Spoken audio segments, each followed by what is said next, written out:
Happy 32nd birthday to Tyson Luke Fury, who is, to most people's minds, the best heavyweight on the planet. Still lineal, as he likes to say. Although, as Deontay Wilder once rightly pointed out, you'd have to beat Lennox Lewis, right, to get linearity back. Linearity, of course, has been broken a few times since John L. Sullivan. But the news is that I've heard that Tyson Fury, if he gets past Deontay Wilder in the third fight, supposedly taking place in December this year, he has to fight Dillian Whyte, who has been an outstanding WBC #1 contender for over 1,000 days now.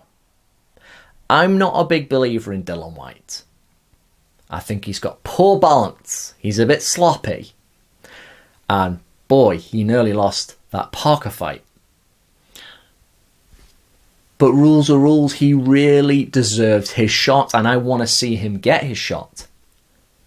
But first, Fury has to get past Wilder, who, even if he does dust him again in the third fight, it's not going to be until a good time into 2021 that we see Fury against Whyte. And that just makes the burning question something everybody is waiting for to happen before it falls through our fingers like Pacquiao Mayweather did. We want to see Fury against AJ right now, and before right now, of course.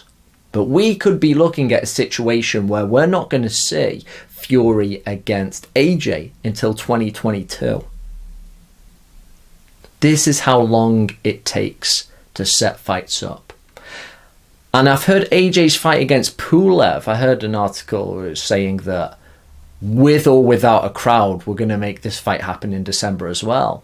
I'll believe it when I see it. An AJ fight without a crowd is going to be really weird. So the whole heavyweight division is really slowing down. If you could pay Wilder and Whyte to step aside to get a prospective fight in the future with Fury and AJ down, that would be great. But I don't see how you do it. If I was Deontay Wilder, even if I was going to go into another pasting, I would want that third fight to get all those millions. And the slim chance of landing a bomb and getting my belts back. The question is, I'm jumping over a few things there, wanting to get to Fury AJ, as many people are. Does anyone really believe in Dillian Whyte to beat Tyson Fury? If Fury is anywhere near his best, sticking and moving, hasn't got too much fat round on the love handles, I really don't see what Dillian Whyte can do. A guy who I've never really seen come into the ring in proper shape. He's always been overweight. Never as trim as he could be. I don't see how he wins. I don't see how he can contest with the jab. I don't see how he lands his great counter hook. And it is a nice shot that he's worked on. But Tyson Fury at 6'9" and his ability to control from the outside, I think more of a come forward style would perhaps work against Fury. Dillian Whyte doesn't really have that. On the understanding that Tyson Fury beats Deontay Wilder in a fight that isn't even set in December, and we do get Fury Whyte next year, 2021, how do you see that fight going? Has Dillian Whyte, the body snatcher, the lone wolf, has he got any chance against Tyson Fury? Or does victory just rest on the Gypsy King being completely complacent?